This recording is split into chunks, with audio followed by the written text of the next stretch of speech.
See, and it does that, and I don't know if that means that it's just not working Go or. check and see, I guess, because, yeah, what the fuck? No, it is. See, and it does that, and I don't know if that means that it's just not working or. There, it's working now. Let's see if I can put this back on. Wait, it just. It is. Oh. See, and it does that, and I don't know if that means that it's just not working or. Wait. It is. See, and it does that, and I don't know if that means it's just not working. It is. See, and it does that, and I don't know if that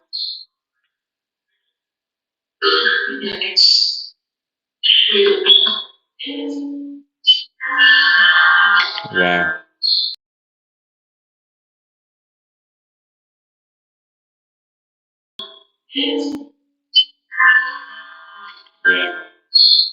I don't know. I don't understand what's happening. So when it's like that, it's muted? No. No.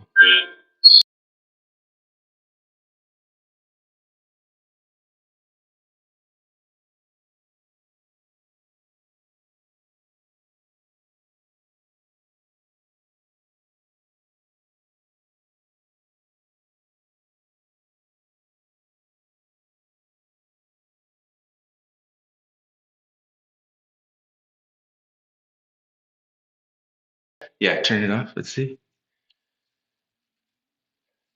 Testing, testing. Okay, testing, testing, testing.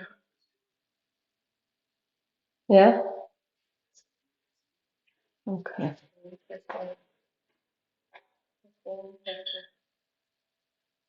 What? It's really weird. Mm-hmm.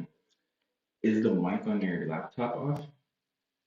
That could also be something else if it gives a feedback. Because, yeah, you want the volume up so you can. Well, yeah, but It'd have to be within, like, your. the computer shouldn't be. I'm not recording through the computer, so there shouldn't be any.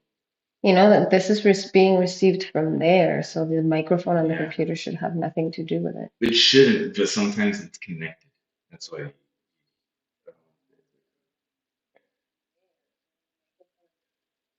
Oh,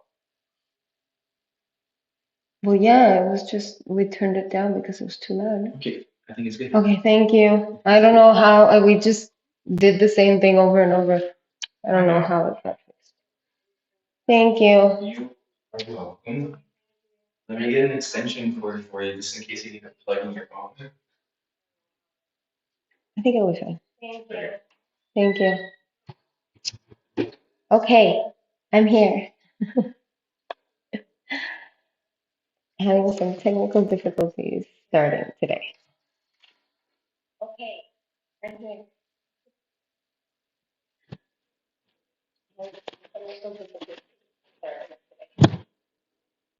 Man, my hair's kind of a mess, but I guess that's okay. You guys. Man, my hair's kind of a mess, but I guess I hope this isn't causing too much of an echo. All right. Well, welcome to the very first Fit Lizzy Live. I've decided to start a podcast because I have a lot of clients with a lot of questions, and I have a lot of opinions about things that are fitness and nutrition related, and especially things on social media. Um, Media in general, I suppose. And so I thought it would be a great idea to just kind of be here and start maybe a conversation with anybody who wants to, be involved in fitness and health. Not necessarily even fitness and as in exercising all the time and doing all these things, but just being healthy. Like not you don't have to go and be a marathon runner or a triathlete in order to be in good shape or be fit, like I might overdo it a little bit, but it's because it's my own choice. I don't think everyone should be doing what I do, and not everyone wants to or can or should be doing it. So, just talking about how to be fit and how to be healthy and how I've gotten fit and healthy over my life, and how I've helped others with their journeys as well. So that's basically kind of the introduction to this. I don't know. I'm not going to say I've never done a podcast before because I have, but I've never been the sole person hosting the podcast. And this being the first one, obviously, we're still, uh, there isn't like a big audience or anything. Hopefully, some people will show up and they'll have some questions for me. But if not, that's fine because I have a lot of things prepared because I'm a big nerd and I always prepare. So, with all the technical issues I had, I forgot my coffee. So let me grab it. Here,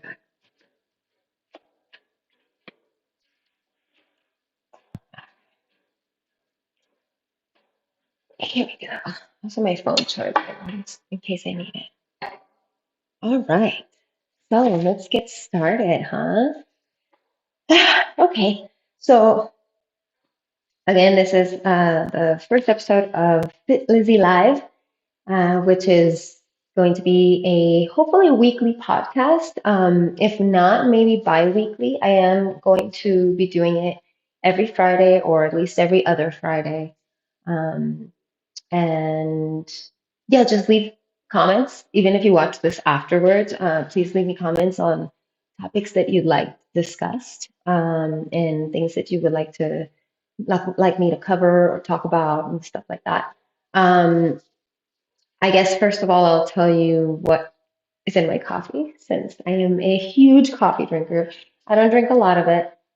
I used to drink a lot of coffee with creamer and sugar and all the things. And then I started experimenting with alternative milks and creams and stuff, and did the almond milk and I did the coconut milk. And I honestly don't like almond milk in my coffee. It's too thick and it just doesn't, it's just few things taste and feel like cream in coffee. So it's been a journey for sure. But I've finally found a combination of ingredients that I like. And normally I have it with unsweetened coconut milk, monk fruit sweetener, and a little bit of vanilla. So I make my own creamer like that in a little bottle.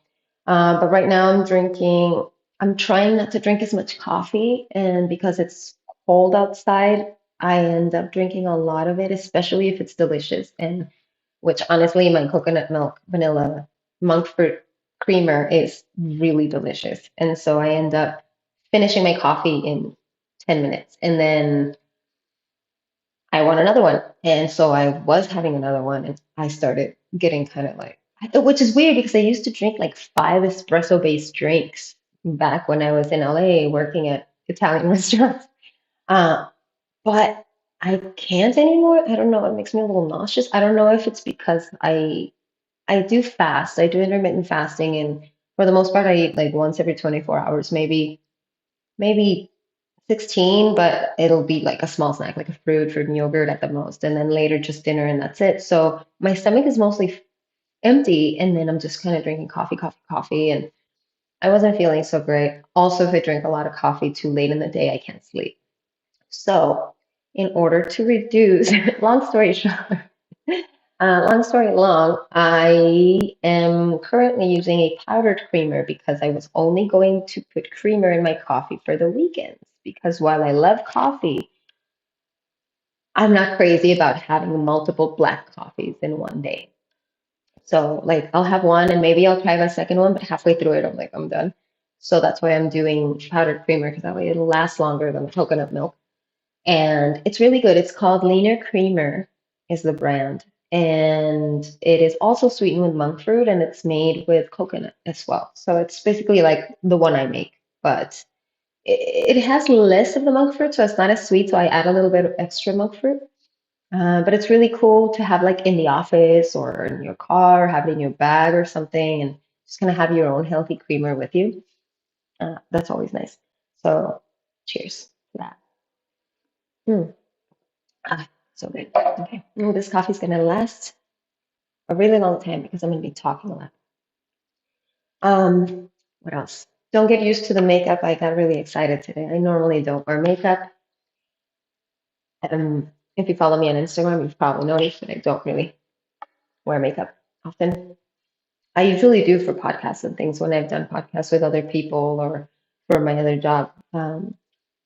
But yeah, I don't know. You might see me without makeup at some point, so don't expect me to be all glam all the time, clearly.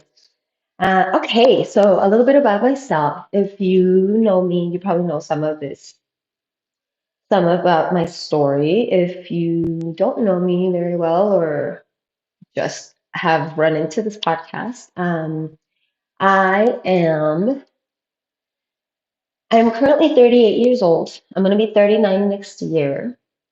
And I was born in Mexico. I was born in Juarez, Ciudad Juarez, Chihuahua, and then I moved to El Paso to study psychology. So I have a bachelor's in psychology. I went to UTEP, University of Texas at El Paso, and got a bachelor's degree in psychology, and then moved to LA to pursue a modeling and acting career, like one does, right? So going back, growing up with my mom in Juarez, I grew up around her going to like fitness classes and taking me with her, going to the nutritionist with her to, like after she had my brother, I remember her wanting to get into shape and like losing the weight and going to the nutritionist. And so I would go with her. And then even later on, when we were older, she would still be doing these things. And so I've actually been around fitness and nutrition my whole life. That is not to say that my mom is super fit. She's getting there now, um, now recently. But I basically grew up with her struggling with her weight. And it's a family thing, really. My mom's family tends to be somewhat overweight, and there are like diabetes and heart disease and stuff like that. So just a lot of things that I grew up used to it. I grew up used to eating diet foods, like grilled chicken breasts and broccoli and then weird things that they used to do, which apparently some nutritionists still do, which is like really limited food, like apple and cottage cheese and like cantaloupe and cottage cheese, which I love still to this day. Like I love broccoli and I like chicken breast and I like all these things because I grew up eating them, which you would think I was going to be a lean kid, right? But no, this was only while my mom was on these diets. And then when she wasn't, everything was normal. And I had, like other kids, I had sandwiches for school or Debbie cakes or whatever other things. And plus, like every other kid, I liked snacks. I ate chips, all these things. So I was always kind of a chubby kid and around my mom doing all these things. And as I grew older, I, of course, started realizing that maybe it wasn't the best to be like that. Not because it was unhealthy, but of course, in school, it's like you start noticing other kids, they're slimmer, you maybe start getting teased, I guess. I'm not going to say bullied because I was never bullied, thankfully. They tried, but no. Um, but picked on, I guess. Teased. I'm going to say teased because it was never anything that like caused me strife or anything. It was just kind of annoying and rude. I found it rude, but it did obviously it affects you, right? And so okay, so maybe I don't want to be like that. But I didn't really do much about it because I was still too young. So when I realized how my life could be different if I was just living a little bit healthier and just kind of changing my lifestyle a little bit, was still going to exercise with my mom often. Uh, Probably every day or every other day. I think we were going in the mornings.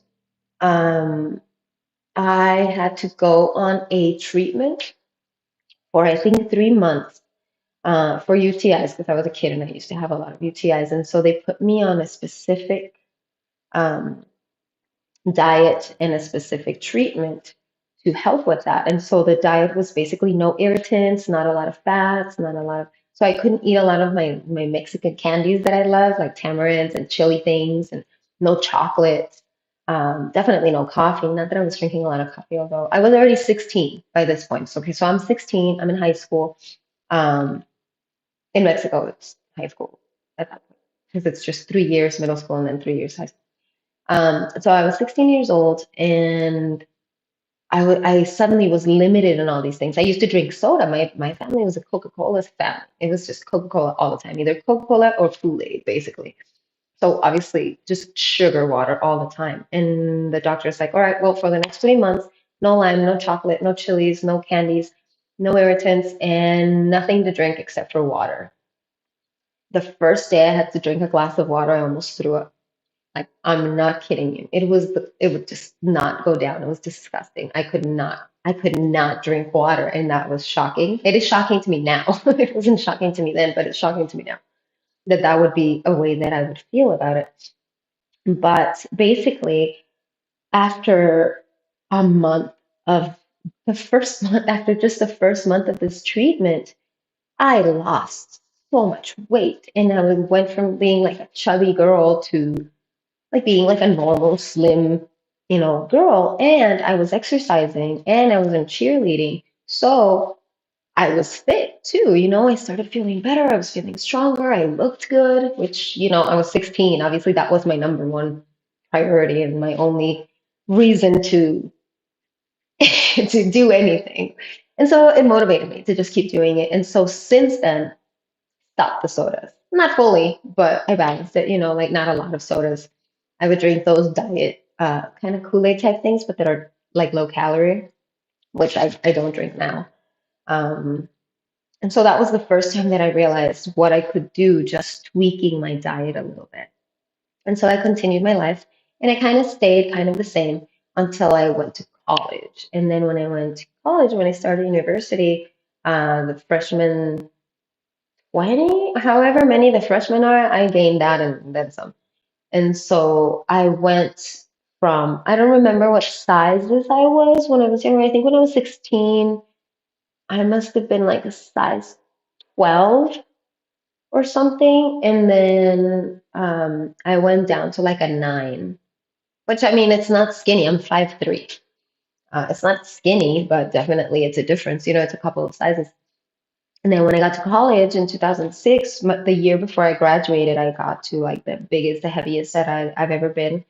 And I remember it clearly because I went to Japan and I have pictures and I'm just like spilling out of all my clothes. But you know what? I'm proud of myself for having the confidence of wearing those things and not letting my um, because I did have issues with my body, obviously. I didn't like it, but yet I was confident enough to still wear what I wanted to wear and not hide it. So that's kind of good, I guess. I went through a lot in college. I really hated being overweight, but I wasn't changing what I was doing. I was still eating the same. I was still just eating these huge plates of spaghetti, going to the convenience store, multiple times a day, eating Slurpees or ices every day, along with a bag of chips and a bag of Skittles. We had a pizza place nearby, so we would order pizza all the time. There was a Baskin Robbins, so that was the thing. On campus, I would have Starbucks, something, something, something lattes, like all the creamy, sugary stuff. I love sweets. I love candy. So that was definitely a huge um, it was definitely a huge weakness for me. And so I did get to like almost 150 pounds at 5'3", 150 pounds. And I was a size 15 at that point, 14 or 15. I don't know. Different brands and styles are different numbers. So, I mean, I remember having pants that were size 15 and some others that were 14. So I don't know. They're stretchy. But that's when I was a year away from graduating, and I remember watching TV and watching MTV and like, just TV and the cable television and seeing all these like hot, skinny, fit girls, not fit girls because that wasn't really a thing, but like skinny bikini girls on shows and models, and magazines and stuff. I loved magazines. I had a subscription to Playboy and I had subscriptions to um, like women's whatever, Bazaar and things like that. So it's like the women that I was seeing in these magazines were literal centerfolds. and runway models. And then I was watching TV and seeing basically more of the same, and then looking at myself and then being like, man, I wish I could be like them. I wish I could look like that. And like eating all the spaghetti and eating the chips and eating all the things that I mentioned before. It's like obviously that wasn't going to happen, right? So I started exercising again. I never actually stopped exercising. I've always exercised on and off, on and off, on and off for months or years at a time. Then I would take maybe 6 months off and then I would start exercising again. And I would lift a lot of weights. I wouldn't do cardio because ever since I was little, and I think this is why I was always a chubby kid too, is I have exercise induced asthma, but I didn't know that until I was in college. And so when I was in PE as a kid, and they would have us go run 5 laps, like after the half of the first lap, I was like, I was losing my breath, and I couldn't breathe, and I could taste blood. I'm like, I taste blood. No, chubby chick, like go run. And it was just horrible. And that doesn't help your self-esteem, and it doesn't motivate you to exercise. It doesn't make you feel good or anything. So that didn't help. So back to college, I'm exercising, I'm lifting weights because I can do that. I'm not doing a lot of cardio. Like I would get on the treadmill a little bit and like walk and stuff. So that was helping, but my diet was still garbage. So I decided to change that by the time I graduated because I wanted to go to LA and be like one of those girls and be an actress or be a model or whatever. So then I started eating every 3 hours because supposedly, oh, that accelerates your metabolism. Now I know, and now everyone knows, and it's been discovered that it doesn't really. That does not speed up your metabolism. You do not need to eat every 3 hours. You don't need to eat 6 meals a day. As long as you eat the right kinds of foods and the right amounts to keep you nourished, it doesn't matter when or how many times you eat a day. So I didn't know that at the time. So I was just like eating every 3 hours, but I was eating smaller portions, but not the best things. Like I remember my my lunch was a protein bar, but it was a Snickers protein bar. So it was like coated in chocolate and had all the peanuts and had some nougat. And it was just like, come on, Snickers, really? I don't even know if they still make those, but I used to eat them, and that was like part of my diet. But it did help because I was paying attention to what I was eating, so I cut back on a lot of chips, those midnight Slurpees all the time. I switched from something lattes at Starbucks to just like coffee. Their drip coffee with what was it, like the powders, the vanilla powder, I think. Vanilla powder and like some sort of fake sugar, like pink or blue sugar, which is terrible for you. But there was no Splenda or anything else at the time. So it was either sugar or that, and obviously sugar was not a thing that I was going to be doing because I wanted to lose weight. So I went with the other ones, and it did help, and I did lose some weight, and so I went from like 148 to 126. So I lost my 20 pounds basically, my freshman 20, which lasted my entire college life. And then I lost them before I left. So by the time I graduated in 2007, I was already like 126, maybe, which is not bad for 5'3". And I felt pretty good. I felt good. I felt strong. I felt healthy. And I got obsessed because I saw results. I liked how I looked. I liked how I felt. To a certain extent, I still kind of like hated on myself, and because I was still not where I wanted to be because my brain was washed by media. And I wanted to be like, oh, flat, perfect, skinny Barbie doll, which is not possible. And I now understand that. But I actually went through before I lost the weight, and while I was going through this in college, I did have not only body issues but eating disorder and stuff. Like it was really hard. I had body dysmorphia, and I didn't realize that I had it. Body dysmorphia is when you see yourself, the way you see yourself isn't truly what you look like, and I didn't realize I had it until I took a picture because I was, recording my progress, and so I took a picture in the mirror of my belly. You couldn't see my face, it was just my belly. And so when I looked at the picture, Oh, what? I couldn't believe it because the belly was flat. And when I looked in the mirror, I didn't look like that. I looked completely different. And honestly, it tripped me out. It tripped me completely out. And I think that's what made me realize, oh my God, I have a problem. I need to do something. Oh my God, it's kind of making me a little emotional. But yeah, and I realized then it's like I would get so angry and I would just grab myself and be like, I hate it, why? And I would pinch myself and I would hurt myself. Like I would have bruises on my belly from grabbing it and just like being so mean and so horrible to myself. And and when I took that picture, I realized I'm like, oh my God, I'm seeing things like I have a problem. And I never really went to see anyone for that specifically. I went to see a therapist for other reasons. I did go through depression, not surprising, but it was more a relationship related. And it didn't help that I had body issues as well. So I did see a counselor, and that helped a little bit. And when I realized that I had a problem and I had body dysmorphia, then I really, really focused on just being healthy and making myself healthy and focusing on becoming a healthy person and not so much just a skinny person. Not that easy. It still stuck with me for a long time, especially when I did finally move to LA to become an actress or whatever model. And I did do stuff while I was over there, but it was hard. Like, of course, it was hard because I wasn't the only one there, and I was definitely not the most attractive girl there. So, you know, that's all that that's all that matters for those things. So, going to auditions and stuff like that was a big deal. And I remember auditioning for what's the name of that show? America's Next Top Model. They had 1 year they did a season where it was for short girls. So it was finally my chance to, I loved that show. I used to watch it all the time in college. And so I was like, oh, I want to be in the show. I'm gonna try out.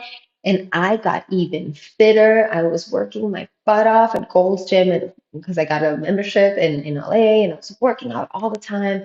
I got even fitter, like I went down to I think like 120. I lost just 5 more pounds, but I was gaining muscle. So I looked great, the best that I had looked at that point in my life. And so I went in with all the confidence in the world to this audition.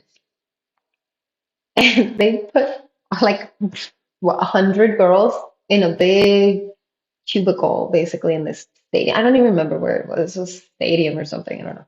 And our convention center, I guess. I don't know. And they put like big groups of people, like just all these girls just in rooms, huge rooms, and just lined us up against the wall. And this chick, because obviously Tyra is not going to be the one picking you, right? This chick, a casting person, is there and literally gives me this much time and moves on. It's like, okay, you're going to say your name, your height, and whatever else, right? Something about you. And it's like, I wasn't even done saying my name when she moved from me. And I was like, all of that all of that struggle and effort and all of this confidence that I felt for like she didn't give me a second.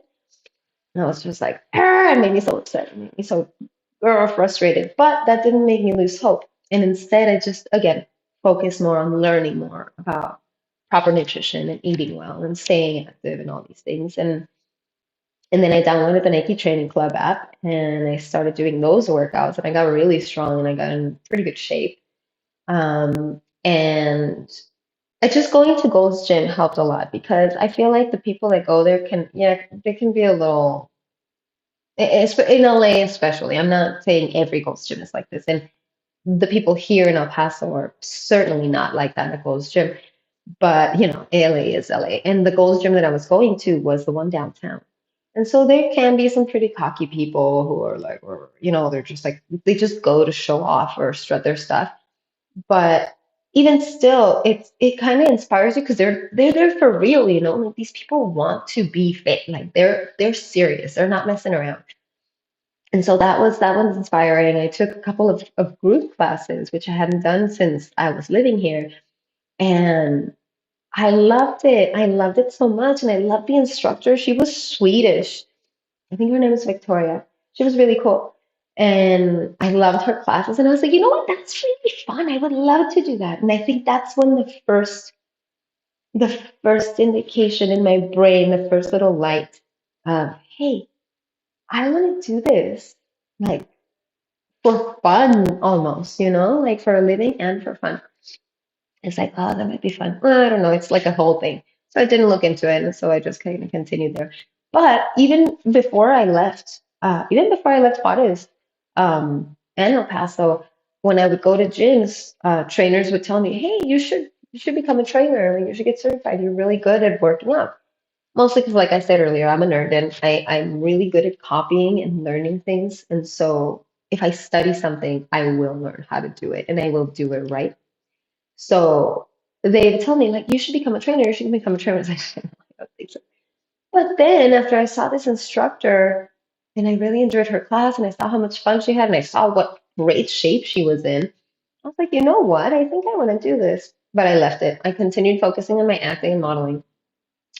Big mistake, you guys. I wish I had continued doing my thing since then because I had also started if you look through my videos here on YouTube, because they're still there, I started this little cooking video, not blog, but just cooking video program, I guess, called Hot in the Kitchen. And I would basically just cook and make stuff and explain the recipes and stuff, like you do. And if I had continued doing it, I think we would maybe be here right now, but in a different place. Um, and so I kind of wish I had done it, but I was really focusing on even showing people how I cook my food because I knew that it was healthier than what most people were eating. And then finally, I did decide, maybe I should get a certification as a personal trainer because I was already in pretty good shape from going to Gold's Gym every day. I was using apps, to do proper workouts, and I loved what they did too on the apps. And I also thought, man, that job must be cool, just like making videos for Nike, as a trainer. That's awesome. So these little things were there in the background, but I was still too focused on, oh, I want to be an actress and I want to go to Japan because when I graduated, I had to wait because I'm from Mexico. I had to wait to live in the United States for 10 years, I think, or 12 years. I don't know. Um, to be able to qualify to go to Japan and teach English. And so I tried. And so I was waiting basically for the time when I could finally apply and get approved and go live in Japan and be an English teacher.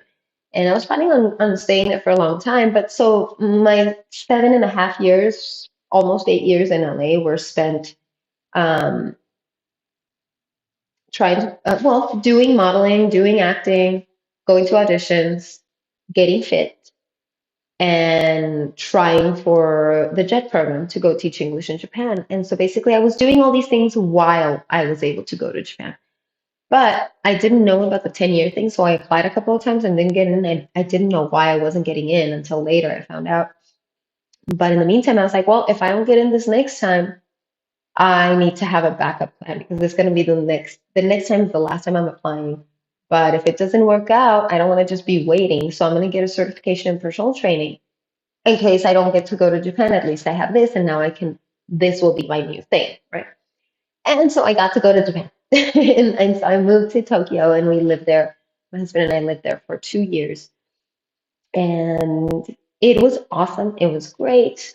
And because I had my certification, I actually taught some PE classes to the kids. I taught fitness classes to the teachers. I stayed in good shape. I taught them about nutrition and stuff. It was really cool. It was just great. Um, and then so I came back. We decided to come back. I wanted to stay at least 3 years, but just we decided to come back. And it turned out to be a good thing. And so now that we're back here, we decided to come back to our hometown, to El Paso, which I consider my hometown because I have honestly felt more accepted here in El Paso than I ever did in Juarez.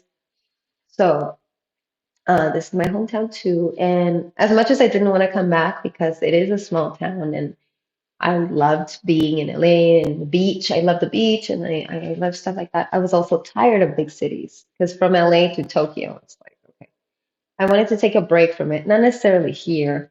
Maybe I wanted to go somewhere else, but we decided to stay here because we like to travel and it's cheap to live here. So we bought a house and now we live here and I do this and I am fitter than I've ever been. And I can seriously and honestly say that I would not be here had it not been for the struggles I lived when I was younger. And I wouldn't be here either or be as fit and as healthy as I am if my mom hadn't struggled with her weight um, when I was growing up because I saw the struggle. I saw what she was doing. I saw it work sometimes and sometimes not.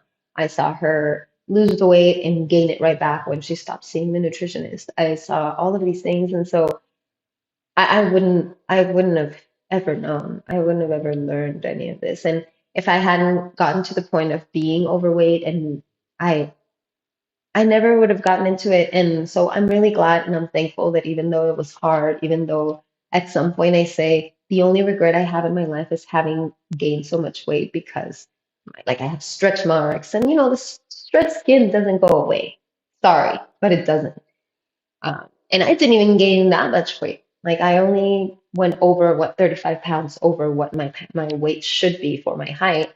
And still, if I sit down and you see me, like I have extra skin in my belly, and I lost the weight a long time ago, and I still have it. So just be realistic, and that's something that I learned as well. Is I have they're kind of like battle scars, and it doesn't look picture perfect, but nobody is picture perfect. Nobody's perfect. Even those models. Okay, maybe some of them are. I don't know how they do it. They're just born with good genes. But I'm proud of myself for coming as far as I have, and that is why I do what I do, and that's why I continue to learn, and that's why I got another certification in group fitness training, and then another one for nutrition, and then another one for specifically glutes training. Not only because glutes are a thing and everyone wants a nice booty, but because I was having hip issues, and that is all related. And so that helped me a lot too. And so now my focus in life is this. I want fitness and nutrition to be my life. And I want to help as many people as I can, either through these videos, meetings, nutrition coaching, personal training, or the group classes that I teach as well. So I think that's my story for the most part. I'm pretty sure I skipped something, but I think fitness and health related, that's mostly what it is. And um, I know it sounds cheesy and cliche and it's been said a million times, but knowledge is power and it really is. For example, I took a nutrition class before getting certified. I took a nutrition class in LA at the community college, and the teacher was a dietitian who worked for I don't want to say the FDA because I don't think she worked for the FDA, but she worked for something for the government and she was a dietitian and she was teaching this class at the community college. And I remember coming back home every time from that class just like in shock about additives and colors and fats and saturated fats and hydrogenated fats and the processes that they put the packaged foods through and the things that we eat when we eat them and the damage that they do to our body and the repercussions that it has to consume those things. For example, uh, hydrogenated oils are oils that are processed in a way they add hydrogen to them so that they are stable, so for example, I can't believe it's not butter is not butter. As it says in the name, it is not butter. It's some vegetable oil spread. But oil shouldn't be that consistency. Oil should be liquid. So in order to make it solid, they put hydrogen in it.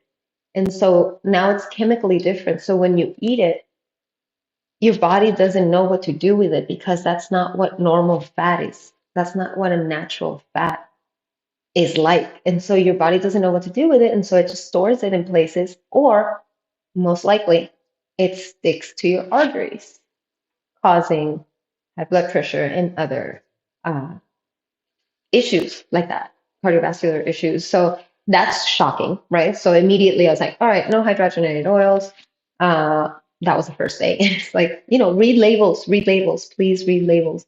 In fact, eat things that don't come in something with a label is the best advice. But if you are going to eat something that's packaged, definitely read the label and make sure things don't have those hydrogenated oils or things like that. They don't put as much of that stuff in food anymore because it's become a known fact that they have these bad effects on people's health. But that was one. And then I remember when we talked about colors and additives and dyes and stuff, we had just bought a 3 pound tub of red vines. And then I took the class, and they're like, well, red 40 is like causes in lab rats and things, it causes tumors and it causes reproductive issues and it causes this and that. I was like, oh my God, no. And then yellow 6, I think, um, causes hyperactivity in kids. So it's like in kids, when you give them candy, the thing causing the hyperactivity isn't the sugar, it's the colors in the candy. And so I come home and I'm like, oh, we're gonna have to throw those 3 pounds of Twizzlers or red vines or whatever away. I was like, whoops, well, we didn't. Hansi, my husband, ate most of them, I think. I couldn't. And so that was really cool because every time I would go to this class, I would learn something and I would just stop eating certain things because they're so bad for you. And that helped me a lot. And just knowing these things will change the way that you live and will change the way that you eat and will change your arguments for, oh, but it's so good. It's like, yeah, but do you want to have a heart attack in 5 years? Or what kind of, do you want to have to be taking pills, heart disease pills or cholesterol pills when you're in your mid 40s or earlier? Like it's just, it's a matter of balancing what you want. What quality of life do you want? How do you want to feel? Is that piece of whatever it is that candy, that chocolate bar, that bag of chips, is it worth your health later on? Is it worth you having a heart attack? Is it worth you leaving your kids early? Like it's not. It's really not worth it. And so it really put all of these things that I've lived have put things into a perspective that I am thankful that I can now pass on to other people. So yeah, that. So I hope that inspires you at least a little bit in regards to just learning, about health and fitness and joining me on these talks and think about questions and things that you have for me, and I'll definitely address them in future videos as well. Let me take a sip of my coffee because I've been talking, talking, talking. Oh man, at this rate, I'm not going to finish my coffee. It's so good. It's so good. All right, so that's basically my story and how I feel about things. I guess something else I can tell you about me for this first video could be what I do, how I live, what I eat, I guess. Again, this is not, I'm not recommending that you do any of these things. This is just how I live. Just if you're wondering. I take pictures of my food all the time. So if you follow me on Instagram, you know what I eat and you probably know what exercises I do as well. But basically, to be the way I am right now, I'm pretty skinny right now, and not in, not in a good way. Um, because I've been exercising a lot and I've been too busy to really have enough snacks during the day. So I'm barely getting like my calories in, but I am getting all my nutrients. So, for example, yesterday we had, I made a huge pan of just sauteed vegetables, winter vegetables. So there were potatoes in there, which I normally suggest people don't eat potatoes or starches every day, especially if you're trying to lose weight. I'm not trying to lose weight anymore at this point, so potatoes are fine. So it was like potatoes, carrots, celery, onions, cabbage, red peppers, and poblano chile, and just sliced, sauteed with 2 teaspoons of olive oil. This is for 2 people. 2 teaspoons of olive oil. That's all you need. You don't need to just pour the bottle in there. No need for that. And then a chicken breast that I put in the air fryer, but not a chicken breast each. We only had half each, which is probably honestly less protein than I probably should have had. But I do have my protein shake after my workout sometimes, um, or at least amino acids, at least BCAAs, just to recover and rebuild my muscles.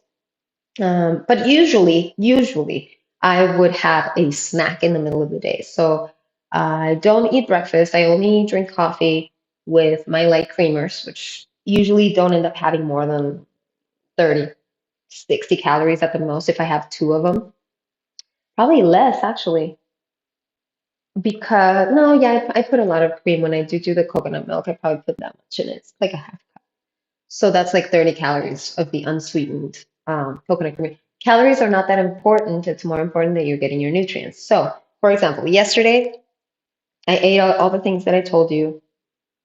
No snacks. Oh, lies. I had one hard-boiled egg for a snack just because I wasn't feeling it. But Fonzie made some, so I just grabbed one and I had one. But I think my calorie intake for yesterday was just like 850 calories. So that's well under what I need. Supposedly for my weight and my size and everything, my composition, because how much muscle or fat you have is also what's going to dictate how many calories you need in a day to maintain your size. So to maintain, I need 1260 calories or something a day. And yesterday I had just under 900, including a Kit Kat I ate. I also ate a Kit Kat, which again, I don't have candies every day. It just happened to be there, and I knew I was under my calories, so I had it. But that's not how it works. That's where I'm going with this. That's where I'm going with this. Is the quality of the calories that matters. So even though I didn't hit my 1260 calories, my plate was full of vegetables. It was more than half of the plate was vegetables. So I definitely got all my vegetables there. There was one red potato because I put two in, so it's basically one potato per person. So that's like, a couple of portions of carbs. It's good. Um, got our 2 tablespoons of oil plus the fat from the chicken skin because the chicken breast had skin on it, and I left it because it's crispy. I made it in the air fryer, so it makes it really crispy and delicious. And I rubbed the chicken breast also with some olive oil and herbs and seasonings and stuff. And so that half of the chicken, if I had eaten the whole chicken breast, then those vegetables in that chicken breast would have been exactly all my nutrients for the day because it would have been like my 4 portions of vegetables because that's how many there were. One or two, 1.5 to 2 portions of carbs. And it would have been 4 portions of protein had I had the whole chicken breast. But we split it in two, so it was just half a pound, but that's still a good amount. A minimal amount of protein you want to eat is about a gram per weight per body. uh, a gram of protein per pound of body weight. So if I don't even know how much I weigh right now. 116. If I'm 116, I can eat, or I should eat, 116 grams of protein in a day, which isn't a lot.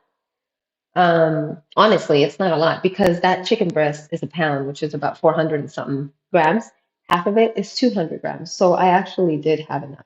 It doesn't add up with the way that you count them with my palms, but I know the grams too, so that helps. So I had all my protein, I had all my vegetables, and I had healthy starches. And I gave myself a treat in the form of that Kit Kat.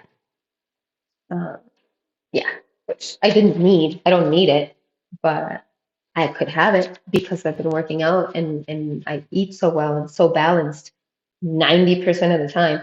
I usually say 80/20. I usually say stick to making good decisions and healthy decisions and eating clean and exercising and all this stuff 80% of the time. You don't need to be perfect. Nobody's perfect. And you don't have to be like a little soldier eating broccoli and chicken every day and working out every single day. No, you need rest, you need to have fun, you need to enjoy yourself, and just balance. Balance is key. So, however, I've been so busy that I'm basically good 90% of the time. But on the weekends and whenever I'm off, I tend to I do splurge on, like yummy things, but not a lot anymore. I did through the pandemic because I think we all did. Uh, I did gain weight during the pandemic, but also because I was already used to working out a lot. When I was working out, because then eventually I got a job here. Okay, so since we've been back, or I guess that's the rest of my story. Since we've been back in El Paso, um, I started doing personal training, but I started teaching classes in a park, which was really fun. And it was soccer moms because they had their kids and soccer or football or whatever practice. And so while their kids were there, they would come and we would have a class. And so that was really cool. But then I got a job at Gold's Gym, and that was really fun too. And I was a group instructor and a personal trainer there. And that was really fun. And I was about ready to go independent when the pandemic hit. And so everything kind of shut down, and I started seeing some people virtually, but then it just dropped the fitness thing throughout until last year. So that's what happened. But when I was working at Gold's Gym, I was exercising probably 10 hours a week, probably, maybe even more sometimes. But I was at least working out 8 to 10 hours a week. And also, like, because I know nutrition and stuff, just eating really clean. And so I got really skinny. Like I burnt even my muscles, I wasn't even eating enough. And now that I know better and I've learned more and I've calmed down a little bit, mostly because I overworked myself and I kind of injured my hips. Um, I force myself to not exercise as much. So right now I'm only doing proper workouts 5 times a week, which is what I always recommend is 5 times a week, 45 to 60 minutes. But I kind of do some of the workouts with my clients too, which is how I end up overdoing it and how I end up losing too much weight is because I'm constantly active. So if you want to know how to just lose weight, just move. Just move. I do things with my clients that like without weight, like if my client's doing squats, but I already did my workout of the day, like I'll do squats with them, but I'm not going to pick up the weights. I'm just going to do air squats. So yeah, I'm moving, I'm active, but I'm not overworking my muscles or my joints with weights again the same day like I used to. I used to just do all the workouts with all the things, but I don't do that anymore. So I recommend if you want to feel healthy and strong, and most likely see a little bit of fat loss because you will, I recommend just trying to be as active as you can. So, like, get up and walk around a little bit. Um, do your workouts definitely 5 times a week. I always recommend 5 times a week. They say 3 times a week, 30 minutes is at least, that's the bare minimum. I suggest that the very, very, very, very, very least, or when starting, you can start with 3 times a week, 30 minutes. But then 5 times a week, 30 minutes. And then 5 times a week, 45 minutes, then 5 times a week, maybe an hour. And you'll build up your strength, you'll build up your fitness, you'll feel better. And when you're fit and when you're lean and when you're strong, it rewires your brain and it makes you make better decisions. Like even if you normally love burgers and fries, if you're fit and active, if you exercise regularly enough, you'll see these things, you'll see the burger and the fries, and you'll actually won't want it. It's so maybe the burger, 'cause the burger's not bad, but the fries, so not so much. But you'll see it, and it's like your brain knows that it's not what you need. Those are not the building blocks your body needs to recover from your workouts. What your workout needs is lean proteins and vegetables for the most part. A little bit of starches is fine. Just choose the right starches. That's all. And definitely don't fry the starches because that's the worst. Um, but yeah, so that's the way I eat right now. It's not for everybody because I only eat basically once a day, and it's very late in the day. Like the earliest that we have dinner is probably 8 p.m. And so I'm basically fasted all day until 8 p.m. I do like a 24-hour fast most of the time, except on the weekends because I'm more free and I have more time. And so we usually eat something like around 4, usually snacks. like a hummus and veggies or um, chips and guac. See, because 80/20. I don't usually have chips during the week, but on the weekend we'll usually buy like, or I'll either make some baked tortilla chips because I make my own tortillas, or we'll buy chips and guac, or I'll make guac or salsas, and so we'll snack on that when we watch TV, um, and and then we'll have dinner later on. Maybe we'll go out, maybe not. I usually tend to make good decisions, even if we go out. I used to eat a lot of pasta when I was younger, before all of this, before my changes. And uh, that's another thing. Yeah, that's right. I was still eating pasta when I first moved to LA, but then when I took this nutrition class, I found out about how terrible wheat is for you. And the fact that this is a dietitian saying it and not just some Instagram person. I know I'm an Instagram person, but there are a lot of Instagram people saying things that are not accurate. Just like there's misinformation and everything. But the fact that it was a dietitian that even she works for the government and she herself told us that she does not agree with the way that the FDA does things, because she told us these things are approved, the additives, the colors, all these things. These are approved, but they shouldn't be. Even though she worked for the government, she didn't want that. She wanted us to know, don't. Even though it's FDA approved, it's not okay. It's not good for you. You should avoid it.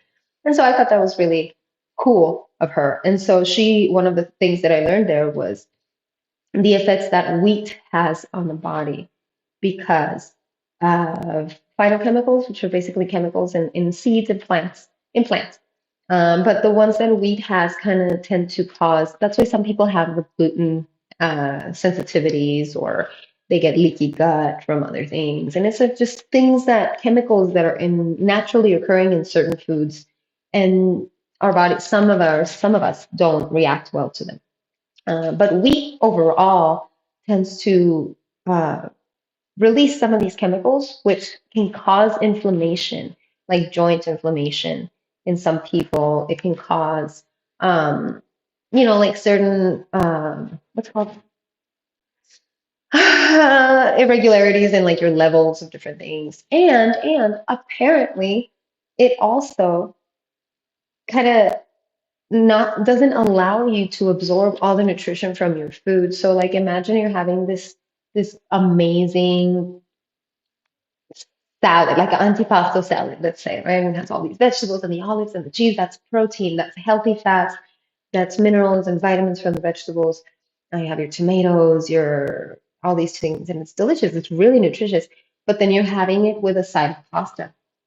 Well, you're only going to absorb half of the nutrients in that salad. Let's say it's not exactly half, but a portion of those nutrients will not make it into your system because of the wheat, which blew my mind. But then I learned that and I was like, oh wow, okay, so it's processed too. If you get like sprouted wheat or whole wheat, it's a little better. Whole wheat's definitely a little better, but you have to make sure it doesn't just stay whole wheat. That's why I prefer, if I do bread, I do sprouted. I get the Ezekiel bread, sprouted breads, or the wraps, because it's sprouted, and it's once a grain sprouts, it doesn't have those same chemicals anymore. So now it's kind of like part vegetable. The little sprout is a vegetable, and then the little starch that feeds that plant now has more proteins, it has more minerals, it has more things that you can actually process and that will actually benefit you in the long run. Um, so that's when I stopped eating pasta. I started with the whole wheat, and then I started getting the Ezekiel bread for my breads, because I was eating uh, what are they called? Peanut butter jelly toasts? Yeah, well, see, I don't know. That's how long it's been since I've had one. Because also you can make a protein with peanut butter and, I mean, peanuts, which are legumes, and grains, which is the wheat, right? And so I was eating that as well as part of my nutrition. But I did stop eating pastas and regular white breads back then, um, because I learned how bad they are for you. Um, Now I have zoodles, like I make noodles out of zucchini or I haven't tried them yet. I'm sure they're good, but there are chickpea pastas that I guess I want to try one day. But that's the thing, is like what I was saying. Oh wow, I really went off on a tangent. Um, when I see these things, it's like pasta doesn't even like it doesn't even appeal to me, and it's because I know that it has zero nutritional value. Like just pasta on its own has no nutritional value whatsoever. And if I make zoodles, like if I make zucchini noodles, then that has vitamins and minerals and fiber and all these other things that the pasta doesn't have. And some people argue, well, but you need carbs, and that is true, you do. But it is also true that vegetables are carbohydrates as well. Um, they don't have as densely packed carbohydrates, which is why they're preferable. They have more water, they have more fiber. It takes longer for you to eat them and process them. You fill up with less, which is great. Um, and so that's why you should preferably get your carbohydrates from whole foods and not processed foods. That's basically all I'm saying. Just get your carbohydrates from whole foods and not processed foods. And I don't mean whole foods the store. I mean by whole foods, I mean you can see what it is. Like a broccoli is a broccoli and a carrot is a carrot and chicken breast is a chicken breast. It's not like a tube of something, you know, or like a mash of something else or a loaf of fluff, which what? No. So just things like that, like little things. It's the little things. It didn't happen overnight, basically, as you've found out over the last hour. I've learned everything that I've learned, and I've gotten to the fitness and health that I have now over the course of, if I start counting from when I was 16, that's 23 years. So that was my first real experience in saying, wow, changing my diet can have this effect. I feel great. I look great. This is awesome. If I start counting from there, it's 23 years. If I start counting from when I moved or the year before I graduated, then that would be no, less than 20 years. 14 years or so. So, it's taken me a long time. But that's why I want to use this knowledge to help other people because I am just so glad that you don't have to go through all this. Like it doesn't need to, you don't have to, not you, but people who come to me as clients or people who want, maybe that's why you're watching. Um, you don't have to go through 14, 23 years, of trial and error and experimenting and frustration and learning from experience because I've already done it. I've already learned from experience. So I think that I can help people save all these years of frustration and suffering. So I'm really happy with what I do in regards to fitness and health. And I am a little obsessed with being fit. Not strong, not skinny necessarily. I like being able to do things. Like if you see my Instagram, you see the crazy stuff that us trainers do and post on Instagram. It's fun. It's fun to me, and it makes me happy that I can do those things. Like just simply being able to balance on one foot to close a door or something makes me happy.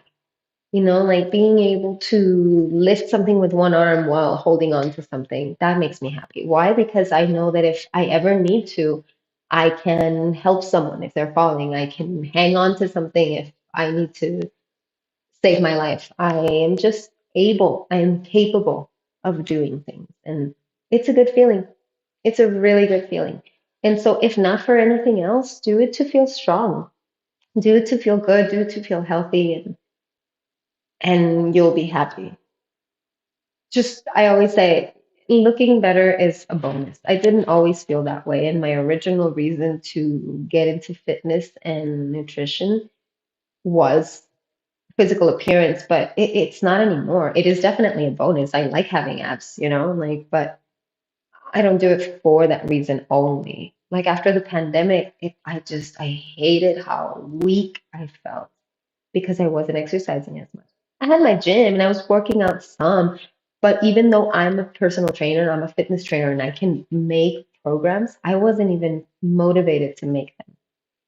I don't know if it was, I'm sure we all went through it, but I wasn't motivated. So I was just doing videos and like Nike Training Club, but I was doing like kind of chill stuff. And then I realized, you know what?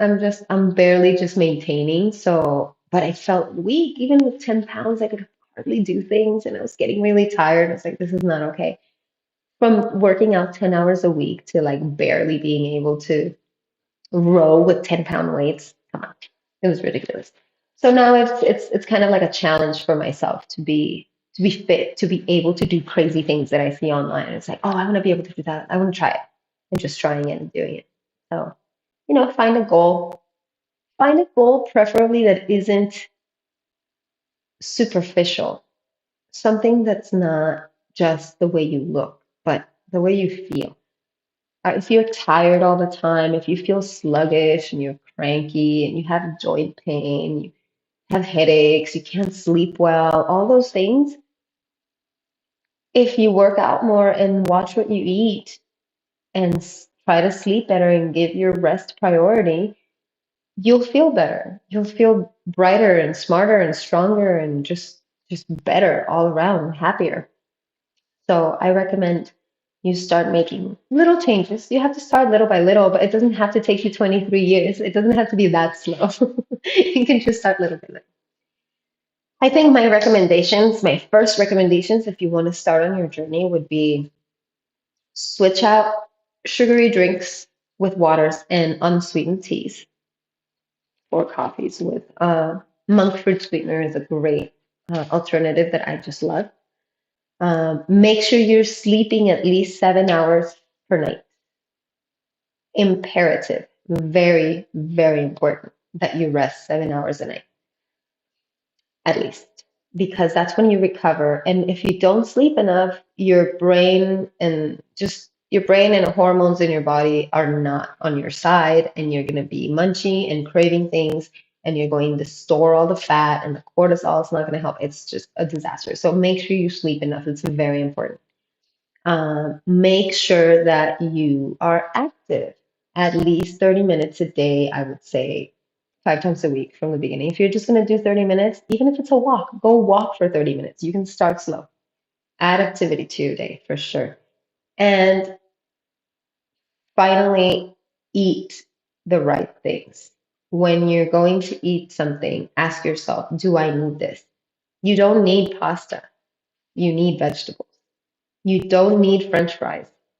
You need lean protein, So whether even if you're a vegetarian, you can have lean proteins. There's tofu and other things, tempeh and stuff. So, I'm not saying you have to eat like chicken or beef or anything, but just lean proteins and vegetables. And that's what you need. Those are the things you need. You don't need chocolate. You don't need cookies unless you need to feel like crap later, You don't. You hate feeling like that. So why are you doing it? Give it a try. Give it a try and tell me how it goes. Anyways, all right, so it's been an hour. Um, wow, I can really talk. Uh, but I knew that. All right, it's been an hour. That's my story. I don't know if I want to get into myths and stuff just yet. I'm gonna leave this video up, and if you're watching it after the stream, which you are, I'm sure. Please leave a comment. Let me know if you have any questions, what you would like me to talk about. Next time, I would like to go over myths and incorrect assumptions regarding different things. Like, for example, well, I kind of went through a couple of them. So, like, for example, uh, fewer calories and like calories versus nutrition, like what it really means where it doesn't, like, for example, it doesn't matter that I ate fewer than 1,200 calories yesterday because they were the right calories. Whereas if I had had those same 800 calories, but from a burger and fries, that would have been really bad because I wouldn't have gotten all my nutrients. I wouldn't have gotten all my minerals, all my vitamins, definitely not all my protein, and it would have all just been processed carbohydrates and fat, which is not healthy. Right. So stuff like that. I do want to talk about myths in regards to what people think and believe still in 20 freaking 22.